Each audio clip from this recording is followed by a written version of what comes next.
For both players and fans, it's all about beating the Cardinals when they come to town. The whiteout hype has been known to draw players to the program, and the excitement in the locker room leading up to the first whiteout weekend since November of 2019 is high.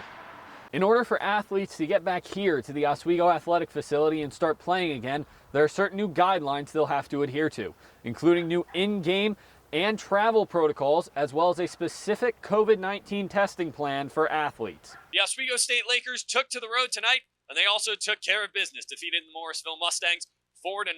Big story tonight: with the win, the Lakers clinch a first-round bye into the SUNYAC playoffs, guaranteeing them either the 1 or the 2 seed come the postseason. Tonight, the Lakers were led by none other than Captain Travis Broman, who netted 2 of the Lakers' 4 goals, marking his 7th score in as many games. The 2 other Lakers goals came from Broman's line mates, Connor Sleeth and Alex DiCarlo, each adding a tally into their goal column. Between the pipes for the Lakers, Steven Kozakowski, another solid night in net, marking his 4th shutout on the year, adding 14 saves in the process. Meanwhile, the Lakers, they're going to have a nice long break before the next time they take the ice. It'll be 9 days before they visit the Fredonia Blue Devils on February 18th. For WTOP 10, I'm Brian Rudman reporting. The Orange were led by a strong play of Cole Swider. The senior grabbed a double-double in the contest with 28 points and 13 rebounds, shooting 9 for 15 from the field, 4 for 6 from beyond the arc. With the win, the Orange move on to the quarterfinals against their old friends in the Duke Blue Devils. Tip-off is set for tomorrow at noon in the Barclays Center. SUNYAC playoff hockey returns to the wheelhouse tonight for the first time since March of 2020. The chance for Oswego State to make a run at the SUNYAC crown they have not worn since 2014 has sparked excitement in the locker room. Obviously, the playoffs are very exciting, and it's even better that we get the home ice advantage. So I think we're all ready to go, and we can't wait to hit the ice. The Lakers are not the only ones pumped up for this time of year. On the other side of the ice tonight are the Cortland Red Dragons, who are making their first SUNYAC playoff appearance since 2008. When talking with Cortland captain Ethan Homitz this week, his emotions were quite clear. Oh, so excited. I mean, a lot of the guys here haven't played playoff hockey games since juniors, so it's very nice to get that feeling back.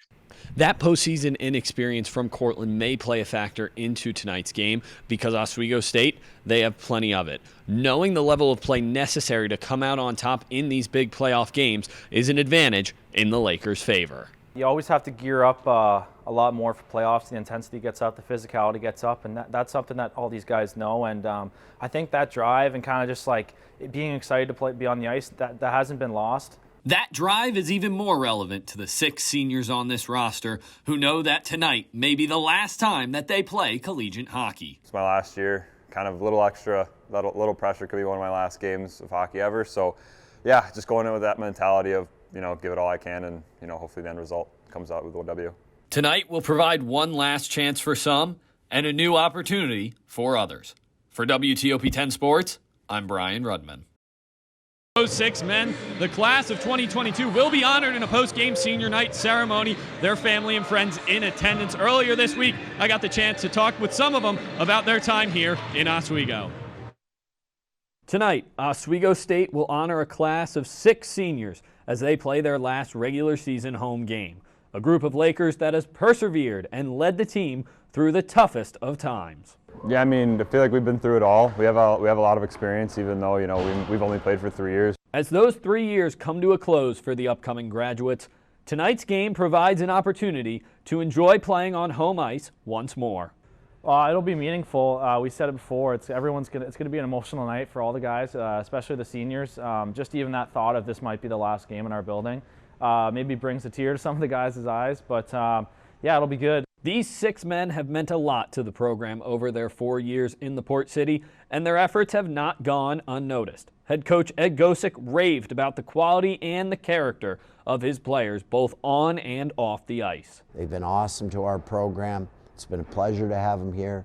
They've treated our staff and people in our organization with respect and dignity, so I don't have a bad word to say about any of them.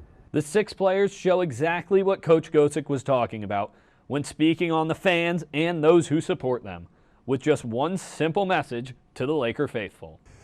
Just thank you. They weren't they didn't need to do that for us, but they chose to, and I think we'll forever be grateful for them doing that. An emotional night for all 6 guys and a class that will certainly go down in Laker history. Just playing the game the right way, playing our way. If we play our way and we play at our best, I don't think anyone can beat us. Confident words from an Oswego baseball veteran, and the dog in the background seems to agree with him. Welcome back to Oswego Now. I'm Brian Rudman. That confidence that senior second baseman Ryan Enos has in his squad is well-founded as the Lakers will head into the final weekend of the regular season. 19-3 overall, with first place in the SUNYAC West Division already clinched. With just 2 games left in the regular season coming against the rival Plattsburgh Cardinals, Oswego State can start gearing up to defend their SUNYAC crown once again and try to make it a four-peat. While it will not be an easy task, the squad will go into the tournament with their confidence high. Getting everything going at this right time, which is something we've been very successful at my whole career here, and I think we'll be able to do it again this year. It's just all the preparation and practice putting into place. The Lakers postseason will start next Saturday, May 15th, with a doubleheader. Their opponent is still to be determined, and it will be decided over the weekend, but that 3-game semifinal series will be played right here in Oswego. On to the softball team. Oswego State will end the season on a low note, getting swept in their final doubleheader against Fredonia this past Wednesday. With the losses, the Lakers end their season 8-14 overall with a 5-11 conference record. Those records were not enough to get into the 4-team SUNYAC tournament as Oswego finished last in the SUNYAC West Division. But there is hope for the future. The team is only graduating 3 seniors and will return star pitchers Fiona Higgins and Madison Hoflich. With all but one spring sport regular season wrapped up, Oswego State athletics can now look back on what can only be described as an odd season. Even with cancellations, delays, and some team shutdowns, Laker athletics were able to make a return to the field this year that was over a year in the making. Interim Director of Athletics Dan Kane credits the athletes for their hard work and dedication.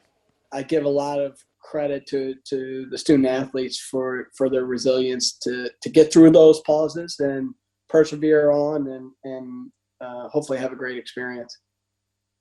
As the spring season wraps up, Kane, who is also the men's soccer head coach here at Oswego, says they look forward to fall sports returning as well. And now to the big leagues. The Yanks were looking for a sweep of the Astros yesterday down in the Bronx. Some nice Thursday afternoon baseball at Yankee Stadium. We started in the bottom of the third. Giancarlo Stanton just going to watch that one fly. He got all of it into the Yankees bullpen. New York up 1-0. Stanton has been on fire recently, but Houston would get right back into it. Alvarez, he's not going to need the short porch out and right on this one. That's a second decker. We're all tied up at 1. That wasn't his only home run on the day, but the Yanks would jump back out in front first. Clint Frazier with a man on. Oppo Taco, he would need the short porch, but nonetheless, it's 3-1 Yankees as they jump back out in front, but now Astros flipping the switch. Alvarez again using that rocket ship power out of Houston.